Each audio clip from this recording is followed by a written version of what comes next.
বন্ধুরা কেমন আছেন আপনারা? নতুন একটা ব্লগে আপনাদের স্বাগত।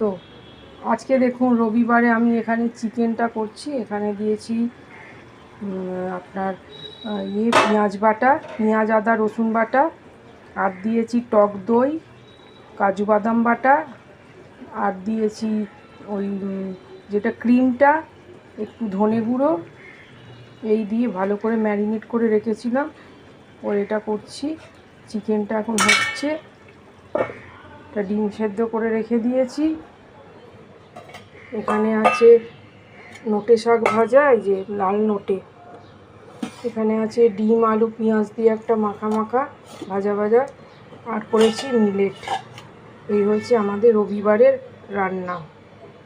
আর আলু গোলমরিচ করেছিলাম, সেটা খাওয়া হয়ে গেছে। বন্ধুরা খাবার নিয়ে বসে পড়েছি। আজকে দুপুরবেলা কি লাঞ্চ হয়েছে দেখুন। হয়েছে মিলেট, একটু ডিম দিয়ে আলু দিয়ে পেঁয়াজ দিয়ে মাখা করেছি। এখানে হচ্ছে লাল নোটে ভাজা, আর হয়েছে চিকেন। এই হয়েছে আজকে আমাদের দুপুরের লাঞ্চ। একটু পাশে থাকবেন, বেশি বেশি করে সাবস্ক্রাইব করে দেবেন, লাইক করে দেবেন, শেয়ার করে দেবেন। ভালো থাকবেন আপনারা। Happy Sunday.